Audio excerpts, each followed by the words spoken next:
Hey boys, and welcome back to another Bleach Brave Soul video, and today we actually have some exciting news. Now, it isn't anything too big, but I do want to go over it, especially after I did make that video talking about the new lead developer has actually changed for Bleach Brave Souls. If you don't know the exact details of that, essentially the lead developer, who was named Oichan, he has stepped down from his role and now it has been replaced with someone new called Isa. And Isa has now given us our first round of feedback in the official Bleach Brave Souls Discord, so make sure you lads do join it. This is actually very cool. We didn't have to get this, but we did, and I'm actually excited for it. So let's talk about what was actually said in this Discord. So going from top to bottom, let's read what he did say. So thank you for playing Bleach Brave Souls. We tried a special lineup in December with the New Year's Tower and a special co-op. Also, we had the New Year's special co-op in January. What did you guys think of these different types of quests? If you had fun doing any of these, then we will be extremely happy to know. We are also planning on giving you more ways to use different characters in your inventory, like the higher difficulty guild quests, but not just limited to that addition. We aim for 2021 to be a year where we're connected with Bleach fans and have a game that keeps you entertained daily. We hope that you continue playing and enjoying Bleach Brave Souls. And then after that, they did get the month's Q&A, which we're going to go right now. So the first question of that: the higher difficulty in Guild Quest is coming out soon. Will the anti-cheat fix be okay by then? And then they responded with, we plan to add the anti-cheat measures at the same time the higher difficulty is added. We take the issue of people using cheats in the game as a major problem and are continuing to work on other measures outside of Guild Quest as well. And then after that, we had the second question saying, I think that this New Year's special co-op quest would be cool to have more in different varieties in the future. And then they respond, thank you for your feedback. We are thinking of more ways to add different rules, enemies, traps, etc. to give you a different quest experience and have fun with other players. So that right there is all the message we got in the official BBS Discord, but there is a lot to unpack from this, so let's talk about it. So firstly, they did mention the kind of new quest that we did get for the end of the year and January, starting with the New Year's Tower, a special co-op, and also the New Year's special co-op quest, which is going on right now where you can actually get the cons. Now, make sure they do know that this was actually a very good thing. The only bad thing about the New Year's Tower, I guess, was the rewards. But then at the same time, it was actually a good thing because let's look at the extra stage 16.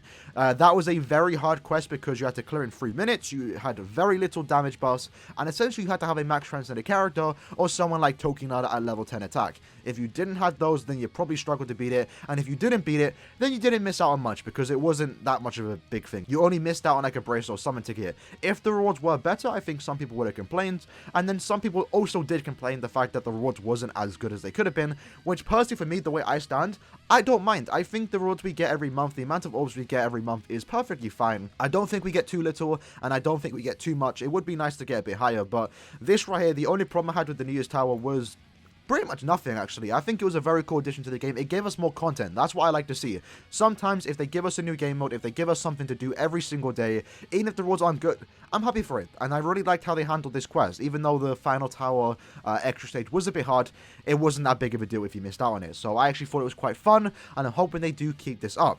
Then they mentioned the special co-op. I'm not exactly sure what they're talking about here, but they do mention the New Year's special co-op quest, which we have right now with the Conquest. Again, another fun thing. It was very easy, so everyone could do it, whether you're a beginner or a veteran, and you can just farm cons, you can get yourself a new character, you can get yourself some orbs. It was something to do. And I really do like that, because right now, for the most part, the game has pretty much just been either farm epic raids, farm that point event, or farm IZ. It's one of those three, and if you don't like any of those, then you're probably not going to be having fun in the game. So I really hope they start adding more stuff like this, maybe even new things into the game, and I'm really hoping that they know that we're happy about this. I don't think there was really much complaints about this, besides maybe the rewards not being as good. Then they go on to mention that they are planning new ways to give different uses of characters in our inventory. And I really hope they stick by this, because one of the biggest problems with Bleach Brave Souls is the fact that, one, the game is too easy, especially with the new ways we can power up our characters coming out in a couple months. The game is too easy, and that's a problem in my opinion, because it kind of gets boring if you can beat everything in the game. Literally, a day one player can pull a new character, instantly get them to level 200, and you can pretty much, for the most part, complete everything in PvE. Now, that could be a good or a bad thing. It really depends on your stance in the game, but if the game gets too easy, it gets quite boring. In addition to that, one of the things that will keep you entertained is using your favorite characters. That's one of the biggest appeals in Bleach Brave Souls, in my opinion, is that you can get a character, obviously you have to get a bit lucky to get your favorite character, and then when you get them, you can just play with that character and have a lot of fun, right? So in some of these game modes where they're limiting you to use certain characters, it does get annoying. Now, at the first time we did get that, when we started to get bonus characters in epic raids, in the point event stuff, I actually liked it because it encouraged us to use different kind of characters. But then it's been in the game for like a year now, and it's kind of boring. I don't want to use characters they're forcing me to use, because for the most part, they're forcing you to use new characters, right? And I can understand why they do that, but I just want to use my favorite characters. I'm so sick and tired of being forced to use all these different types of characters that I don't want to use. I want to use my favorite characters. I don't want to use someone that I pulled 2 years ago that isn't as good as my new character, because why am I pulling for them if I can't actually use them? So the point event, they did actually fix that. We can now use whoever you want. All you need to have is a bonus character in your box, and you're getting the bonus, right? Epic Raid still has that problem, but they did add a bunch of new non-bonuses. But earlier last year, they did actually add a bunch of extra bonus characters to make your life a bit easier, but I'd still just want to use anyone that I want. It make the game a much more fun, in my opinion.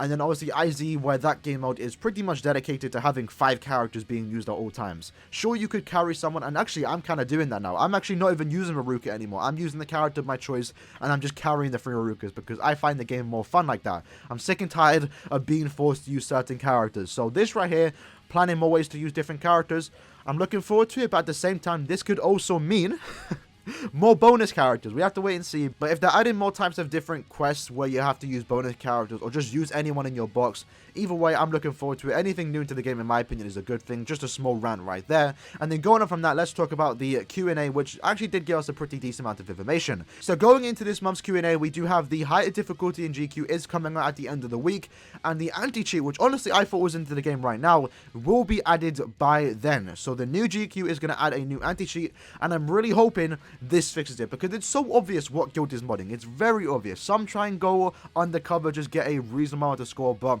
what you don't know, some of you lads might not actually know, is that the guilds that do mod, essentially what they do is that they have like 4 dummy accounts that join their guild for 1 week, and then they get the mod score. Those accounts get banned, but the guild doesn't get punished. So what I'm really hoping is that this anti-cheat instantly bans the modders that are actually modding GQ, and then also just disband the guild, or just don't count that guild score. Send them back to C rank. Punish them for having modders in the guild. I think that's what they should do. Every team or every guild that has a modder that's modding GQ should just get punished. Disband the guild or send them straight back C rank. That would stop them from modding, and it would stop them from getting a random dummy accounts to join the guild just to mod 1 week of GQ. So I'm really hoping that is the case, because right now as it stands, I think S rank has like 4 or so modders. And that pretty much cocks out like 100 people. So I'm really hoping this does fix it, and we're going to find out starting from next week if this anti-cheat that they are implementing to the game does actually solve the modder problem, at least in GQ.